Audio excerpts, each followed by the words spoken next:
পাকিস্তানি হানাদারদের বিরুদ্ধে ৯ মাসের রক্তক্ষয়ী যুদ্ধে ৩০ লাখ শহীদের রক্তের বিনিময়ে অর্জিত হয় মহান স্বাধীনতা। বিশ্ব মানচিত্রে স্বাধীন সার্বভৌম রাষ্ট্র হিসেবে জায়গা করে নেয় বাংলাদেশ। ১৬ই ডিসেম্বর তৎকালীন রেসকোর্স ময়দানে মুক্তিবাহিনী এবং ভারতীয় মিত্র বাহিনীর সমন্বয়ে গঠিত যৌথ বাহিনীর কাছে আত্মসমর্পণ করে পাক সেনারা। এবার মহান বিজয় দিবসে ঐতিহাসিকভাবে প্রতিষ্ঠিত এই সত্যকে হঠাৎ পাশ কাটিয়ে ভারতের রাষ্ট্রপতি দ্রৌপদী মুর্মু এবং প্রধানমন্ত্রী নরেন্দ্র মোদী আলাদা টুইট বার্তা দেন। তথাকথিত সংখ্যালঘু নির্যাতন ইস্যুতে দুদেশের সম্পর্ক নিয়ে খানিকটা তিক্ততা কাটানোর যখন চেষ্টা চলছে, তখন ভারতের রাষ্ট্রপতি প্রধানমন্ত্রীর এমন বার্তা মোটেও কাম্য নয় বলছেন বিশেষজ্ঞরা। এই বিজয় দিবসকে তারা সেলিব্রেট করে ইস্টার্ন কমান্ডে কলকাতা উইলিয়ামপুরে একটা ফাংশন করে। আমি বলবো তাদের যেটা অনেকটা চাপা ছিল সেটা তারা সামনে নিয়ে আসছে। এখন বাংলাদেশকে তাদের উত্তর পূর্ব 7টি প্রদেশ আছে, এটার সাথে তারা চাইছে এটাকে ইন্টিগ্রেট করে ফেলতে। এটা তাদের মোটিভ। সেই জন্য তারা এইভাবে হাসিনাকে সামনে রেখে তারা 4টা করিডোর নিয়েছে, লিঙ্কিং বাংলাদেশ এবং উত্তর পূর্ব প্রদেশগুলো, মংলা পোর্ট, চিটাগং পোর্ট দিয়ে আরম্ভ করে নদীপথ, সমুদ্রপথ, রেলপথ সবখানে তারা নিয়ে গেছে। এর সাথে আলটিমেটলি এটা ইন্টিগ্রেট করে ফেলা উত্তর পূর্ব প্রদেশের সাথে। এটাই তারা এখন ধীরে ধীরে সামনে নিয়ে আসছে এবং আজকে যেটা বলেছে সেটা কিন্তু তার প্রতিফলন ঘটছে যে আমরা বাংলাদেশকে স্বাধীন করে দিয়েছি। মার্কিন যুক্তরাষ্ট্রের ইরাক মিসভেঞ্চার, রাশিয়ার সিরিয়া মিসভেঞ্চার, এরপরে ইরানের সিরিয়াতে মিসভেঞ্চার, এরপরে আর কার কোনো উপলব্ধির কোনো ঘাটতি থাকা উচিত না যে অন্য রাষ্ট্রের উপর হাত দিতে গেলে ফলটা কী দাঁড়ায়। কাজে এইগুলি কথাবার্তা, এটাকে আমি মনে করি যে অহেতুক বাজে কথা বা উস্কানি দেওয়ার উদ্দেশ্য করা।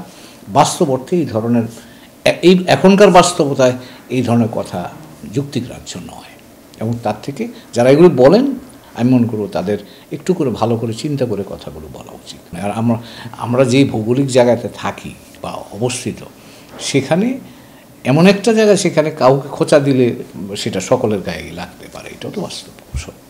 বসুন্ধরা ডায়াপেন্ট এখন আরও উন্নত। এই হট এয়ার থ্রো টপশিট দ্রুত শোষণ করে সোনামণিকে দেয় কোমল অনুভূতি। এ নিয়ে ভারতকে আনুষ্ঠানিকভাবে কোনো প্রতিক্রিয়া না জানালেও আন্তর্জাতিক পরিমণ্ডলে মহান মুক্তিযুদ্ধ নিয়ে নতুন করে আরও বেশি প্রচারণা করা উচিত বলে মনে করেন সাবেক কূটনীতিকরা। আমরা বলবো, আমরা সর্বস্তরের মানুষ এটা বলবে, এটার বিরুদ্ধে বলবে। আমরা বলবো সত্য কোনটা, সত্য তোমরা দেখো, ইতিহাস দেখো যে সত্য কী, দেশের মানুষ কী চেয়েছিল, কী পেয়েছে মানুষ। তোমরা সহায়ক ভূমিকা পালন করেছে মাত্র, তা তোমাদের নিজের স্বার্থে। যখন 16 ডিসেম্বরে পাকিস্তান বাহিনী আত্মসমর্পণ করে, 1 ডিভিশন সৈন্যর যে $1 বিলিয়ন মতো অস্ত্র সরঞ্জাম ভারত প্রথমে নিয়ে গেছে। সুতরাং তাদের প্রথম লাভ হলো যে পাকিস্তানের আপনার সমস্ত লজিস্টিক্স সব নিয়ে গেছে এখান থেকে। সুতরাং এবার চাইনিজ এবং আমেরিকান ইম্পোর্টেড যুদ্ধ সরঞ্জাম সবাই নিয়ে গেছে। ইট মোর দেন $1 বিলিয়ন। তাদের প্রথম লাভ তো এইটাই। সুতরাং স্বাধীনতা যুদ্ধে তারা যে আমাদের সাহায্য করেছে, নিজের স্বার্থে করেছে এবং যা ইনভেস্ট করেছে তার চেয়ে বেশি তারা নিয়েছে। আমি একটু শুনিনি কেউ কোথাও আলোচনা করেছেন যে ভারতের এই মন্তব্যে আমাদের আনন্দে কোনো ঘাটতি ঘটেছে। কেউ তো কিছু করে নাই। 4টা শহরে 4টা কনসার্ট হয়েছে রাত 12টা পর্যন্ত। মানুষ উচ্ছ্বাস নিয়ে এগুলিতে অংশগ্রহণ করেছে। রাস্তাঘাটে প্রচুর লোক আমি দেখেছি কালকে। তো কাজেই আমাদের বিজয় উৎসবে আমার মনে হয় না তারা কে কী বললো তাতে কিছু আসে যায় না।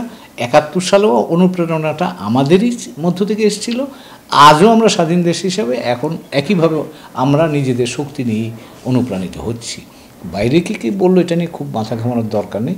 সঠিক কাজটা যদি আমরা করে যেতে পারি আমি মনে করব তাহলে আমরা এই বিজয় যুগে যুগে সেই বিজয়ের উৎসবটা আমরা করে যেতে পারি। এটা আমাদের বলার দরকার নাই। তো ভারতের অভ্যন্তরেই তো কংগ্রেস পার্টির নেত্রী প্রিয়াঙ্কা গান্ধী তিনি তো বলেছেন কথাটা যে 71-এর যুদ্ধে ইন্দিরা গান্ধীর নেতৃত্বে বাংলাদেশকে আমরা সহায়তা করেছি সফলতা পাওয়ার জন্য। তো তিনিই বলছেন, তো ভারতের ভেতরেই প্রতিবাদ হচ্ছে, আমাদের এই বিষয় নিয়ে বলার দরকার করে।